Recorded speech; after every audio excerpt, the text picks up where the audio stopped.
আসসালামু আলাইকুম।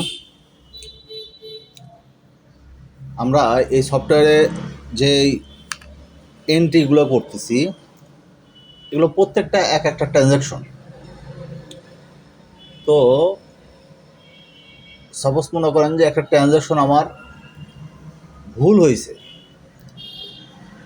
সেটা অ্যামাউন্টটা ভুল হইতে পারে অথবা হেড সিলেকশন করতে ভুল হইতে পারে। তো যে কোনো ধরনের ভুল হলে সেটা আমাদের আপডেট করতে হবে অথবা সেই ট্রানজ্যাকশনটা ডিলিট করতে হবে। তো এখানে আপনি ট্রানজ্যাকশনটা ডিলিট করতে পারবেন না, জাস্ট খালি আপডেট করতে পারবেন। আপনি ট্রানজ্যাকশনটা আপডেট করতে গেলে যাইতে হবে আপডেটে গিয়ে আপডেট ট্রানজ্যাকশনে গেলে এখানে দেখেন ট্রানজ্যাকশন নাম্বার চাচ্ছে। তো আপনাদের কাছে যদি ট্রানজ্যাকশন নাম্বারটা লেখা থাকে তাহলে তো আপনারা সেই ট্রানজ্যাকশন নাম্বারটা দিতে পারতেছেন। আর যদি ট্রানজ্যাকশন নাম্বারটা যদি লেখা না থাকে তাহলে আপনি যে ট্রানজ্যাকশনটা করছেন সফটওয়্যারে সেটা আপনি এখান থেকে পাবেন। সেটা পাবো কীভাবে দেখি, রিপোর্টে যাব, রিপোর্টে গিয়ে ট্রানজ্যাকশন রিপোর্টে গেলে এখানে ডেট দিতে হবে, আপনি কত তারিখে কত তারিখে ট্রানজ্যাকশনটা করছেন। কত তারিখ বলতে কি ট্রানজ্যাকশন ডেটটা কত, হ্যাঁ, যে ট্রানজ্যাকশনটা আপডেট করতে যাচ্ছে সেই ট্রানজ্যাকশনের ডেটটা কত। এই যে এখানে দেখেন, এখানে ট্রানজ্যাকশন ডেট দেখাচ্ছে।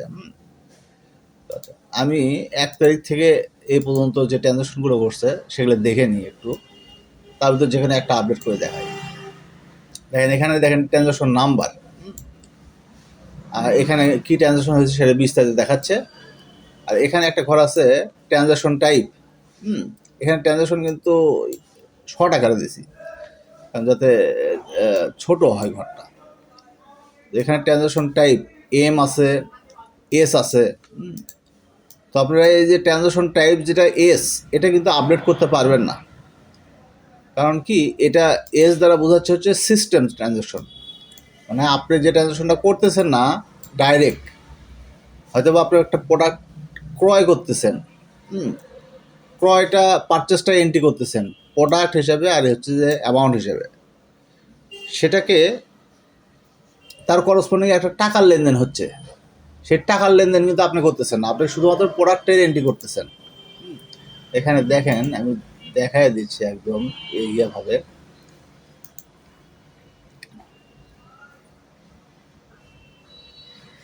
পারচেজ চালান এন্ট্রি, এখানে আপনি এই যে দেখেন যে পারচেসে কোয়ান্টিটি দিচ্ছেন, ফ্রি কোয়ান্টিটি থাকলে ফ্রি কোয়ান্টিটি দিচ্ছেন, পারচেস অ্যামাউন্ট দিচ্ছেন, দিয়ে সেভ চালান করতেছেন, এই চালানটা সেভ করতেছেন। এখন এই চালানের যে টোটাল অ্যামাউন্ট সেটা কিন্তু আপনি কোম্পানি থেকে বিয়োগ করতেছেন না, ম্যানুয়ালি আপনি করতেছেন না, এটা কিন্তু সফটওয়্যার থেকে অটোমেটিক হচ্ছে। আপনি শুধুমাত্র প্রোডাক্টের এন্ট্রিটা দিচ্ছেন যে কোন প্রোডাক্ট কয় পিস এবং দামটা কত।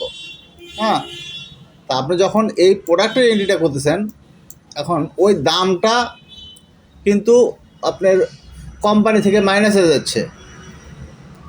আপনি শুধুমাত্র প্রোডাক্টের এন্ট্রি দিচ্ছেন, কিন্তু যে টোটাল মানে চালানের যে টোটাল অ্যামাউন্ট সেটা কিন্তু কোম্পানি থেকে মাইনাস হয়ে যাচ্ছে, সেটা কিন্তু সফটওয়্যার দ্বারাই হচ্ছে। তো সেগুলো হচ্ছে সিস্টেম ট্রানজ্যাকশন। আপনারা যখন কাজ করবেন তখন বুঝবেন, দেখবেন যে এইরকম সিস্টেম ট্রানজ্যাকশন অনেকগুলো আছে। এই যে দেখেন ডিও পারপাস একটা ট্রানজ্যাকশন হয়েছে, আপনি ডিওটা আপডেট করতে পারতেছেন, কিন্তু এই ট্রানজ্যাকশনটা আপনি করেননি, আপনি শুধুমাত্র কোম্পানি সিলেক্ট করে দিয়েছেন, হ্যাঁ, আর ক্যাশ সিলেক্ট করে দিয়েছেন। তারপর হচ্ছে এই যে এখানে দেখেন, আমি আপনার পারচেসটা দেখাচ্ছি, পারচেস চালান।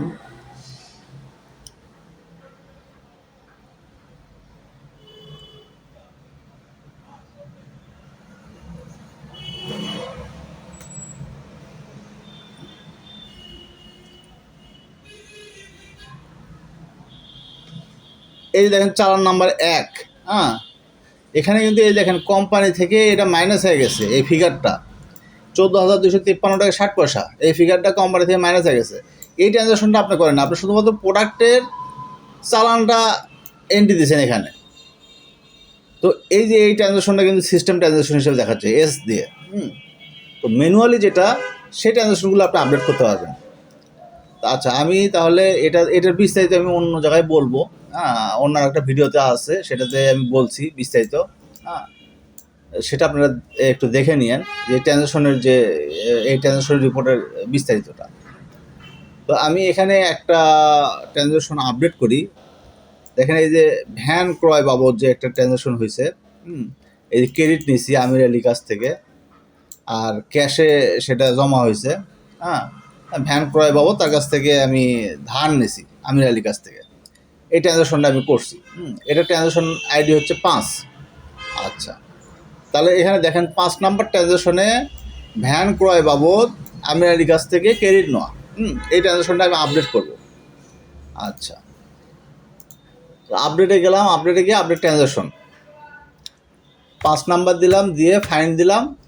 দেখেন এই যে 1 লক্ষ টাকা সোর্স অ্যাকাউন্ট হচ্ছে আমির আলী ক্রেডিট অ্যাকাউন্ট, মানে ক্রেডিটর। তার কাছে ধার নিয়েছি, আর ক্যাশে পাইছি আমি টাকা পাইছি হচ্ছে ক্যাশে, সেটা ক্যাশ এতে আসছে, এ যে ইউজার তার ক্যাশে আসছে। আর ট্রানজ্যাকশন ডেটটা ছিল হচ্ছে 21/12/2024। আচ্ছা, আমি সাপোজ এখানে 10,000 কাছে 1 লাখ টাকা নিয়ে ফেলেছি, লিখে এন্ট্রি করে ফেলছি। হ্যাঁ, তাহলে আমাকে সেটা 10,000 টাকা করতে হবে। আচ্ছা, তাহলে আমি এখানে 10,000 করলাম। এখন এখানে দেখেন ব্যাপারটা বোঝেন, যে এখানে আমি যখন 10,000 টাকা করতেছি তখন কিন্তু ক্যাশের কিন্তু অ্যামাউন্ট 90,000 টাকা কমে যাবে। কারণ এই ট্রানজ্যাকশন করার পরে ক্যাশের যে ফিগার, সেটা একটু দেখে নিই তাহলে আরও ভালো হবে। ক্যাশ পজিশন, ক্যাশ এতে আছে হচ্ছে 23,965 টাকা। তাহলে আমি এখন ক্যাশে আছে হচ্ছে 23,965।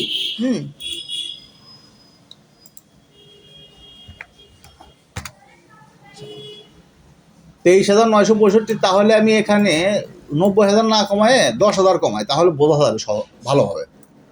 তাহলে ক্যাশের ফিগার 23,965 আছে। হ্যাঁ, সেখানে 10,000 কমে গেলে 13,000 হয়ে যাবে। আমির আলীর ফিগার কিন্তু 10,000 বেড়ে যাবে, যেহেতু আমি 1 লাখের কাছে 90,000 করতেছি, তাহলে আমির আলীর যে লেজার সেখানে 10,000 বেড়ে যাবে, আর ক্যাশের 10,000 কমে যাবে। এই তো ঘটনা ঘটবে। সেটা দেখি, আমরা আপডেট করে দেখি যে সেই ঘটনাটা ঘটে কিনা।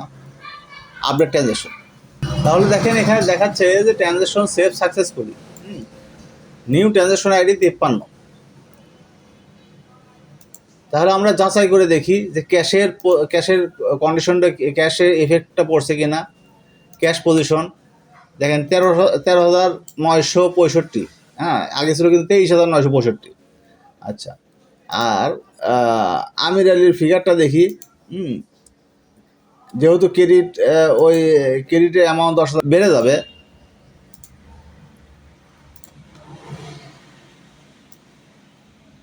এখানে দেখেন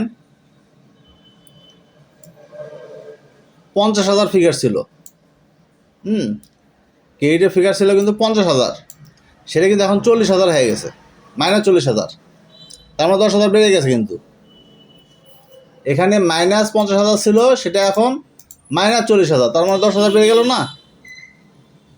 তাহলে দেখেন যে আমি যে 10,000 টাকা কমাইলাম, ওখানে অ্যামাউন্ট কমান মানে আমির আলীর যে ফিগার সেটা 10,000 বেড়ে যাবে, আর ক্যাশের ফিগার 10,000 কমে যাবে। আমরা যদি এখানে দেখতেছি সঠিকভাবে ট্রানজ্যাকশনটা হয়েছে। এখানে দেখেন ট্রানজ্যাকশনটা কী ঘটছে। এখানে কিন্তু 2টা ট্রানজ্যাকশন হয়েছে। আমি একটা ট্রানজ্যাকশন করলাম, কিন্তু হইলো কিন্তু 2টা।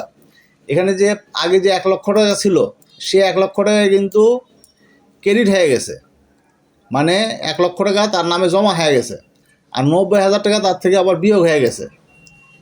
তার মানে এখানে অ্যাকাউন্টিংয়ের ভাষায় এইরকমই, বুঝছেন, যে আপনি ট্রানজ্যাকশনটাকে কেটে আপডেট করতে পারবেন না। ওই ট্রানজ্যাকশনের জন্য যখন আপডেট করবেন তখন তার জন্য রেকটিফাইড ভাউচার ছাড়া লাগে। অ্যাকাউন্টিং যদি আপনারা বোঝেন তাহলে আপনি এই জিনিসটা সঠিকভাবে বুঝতে পারবেন। না হলে আপনি এখানে দেখেন রেজাল্টটা দেখেন, যদি আপনি যদি অ্যাকাউন্টিং ওই জিনিসটা না বোঝেন, তাহলে এখানে রেজাল্টটা দেখেন -50,000 ছিল, তার ভিতর এখন কিন্তু -40,000 হয়ে গেছে। তার মানে তার ফিগার 10,000 বেড়ে গেছে, মাইনাস কমছে মানে প্লাসের দিকে কিন্তু বেড়ে গেছে। তো আমরা এভাবে আমরা ট্রানজ্যাকশনটা আপডেট করতে পারি। তা আর এখানে আর একটা জিনিস আপনাদেরকে একটু ডেসক্রাইব করি, যেহেতু এখানে আসি। ট্রানজ্যাকশন রিপোর্টে গিয়ে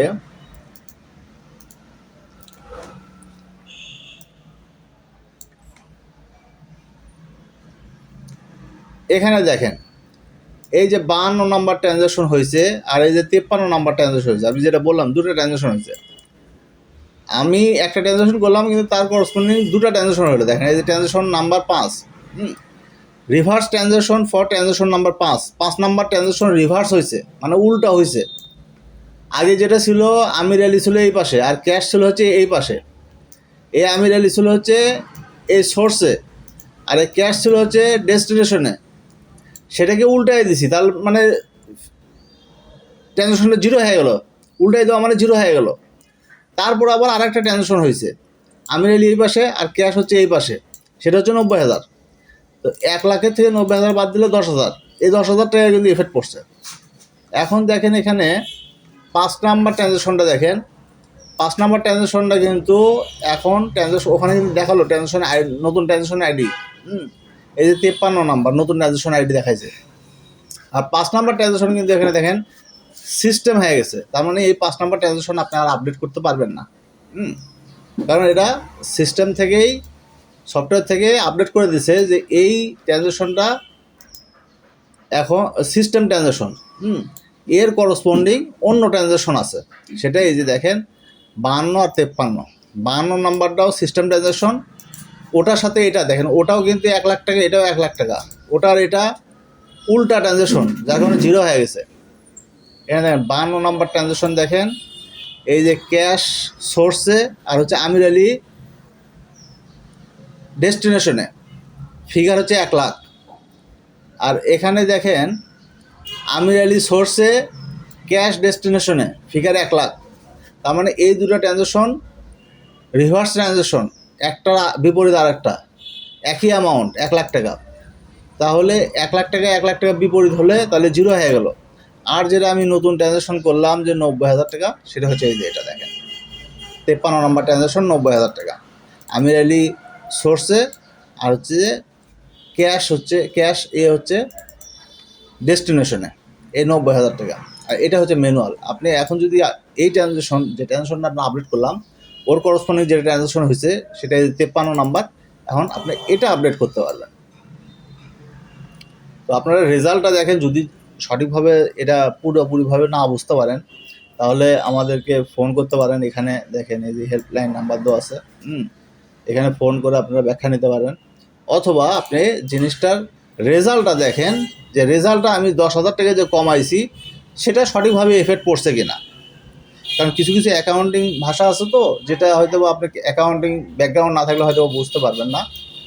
তো যদি অতটুকু মাথা না ঘামান সমস্যা নেই, কারণ এখানে ট্রানজ্যাকশনটা কিন্তু সঠিকভাবে হয়েছে, কারণ 10,000 টাকা ফিগার দুই সাইডে এফেক্ট পড়ছে। আর এখানে এই যে ট্রানজ্যাকশন নাম্বারটা এটা।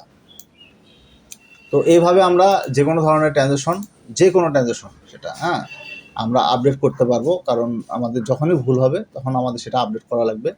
তো এইভাবে আমরা তাহলে আপডেট ট্রানজ্যাকশনে গেলে আমরা এখানে ট্রানজ্যাকশন নাম্বার দিয়ে সঠিক ফিগারটা দিলে। আর এখানে আর একটা জিনিস বলে নিই, সেটা হচ্ছে একটা ট্রানজ্যাকশন আপনি ভুল হয়ে গেছে, অন্য একটা হেডে চলে গেছে। আমি 53 নাম্বারটাই দিই এখানে। এখানে দেখেন এই যে 90,000 টাকা, এই 90,000 টাকা আমির আলী, এটা হচ্ছে ক্রেডিট ফিগার। আপনি এখানে হয়তো অ্যাডভান্স ফিগার হবে, যে অ্যাডভান্স হেডে আপনি ট্রানজ্যাকশন করবেন, সেটা আপনি ক্রেডিট অ্যাকাউন্টে করে ফেলাইছে, তাহলে আপনাকে এটা ডিলিট করতে হবে। তো এখানে ডিলিট করতে পারবেন না, এখানে আপনি জাস্ট এখানে এই অ্যামাউন্টটা জিরো করে দেবেন, তাহলে এটা ডিলিট হয়ে গেল। কারণ জিরো অ্যামাউন্টের যদি কোনো একটা ট্রানজ্যাকশন হয় তাহলে সেটা তো কোনো ভ্যালু থাকে না। তো আপনি এখানে জিরো করে দিয়ে আপডেট করবেন, তাহলে সেই ট্রানজ্যাকশনটা মানে জিরো হয়ে গেল, ওই ট্রানজ্যাকশনের আর কোনো ভ্যালু থাকলো না। তো এইভাবে আপনারা যে কোনো ট্রানজ্যাকশন আপডেট করতে পারবেন। ধন্যবাদ।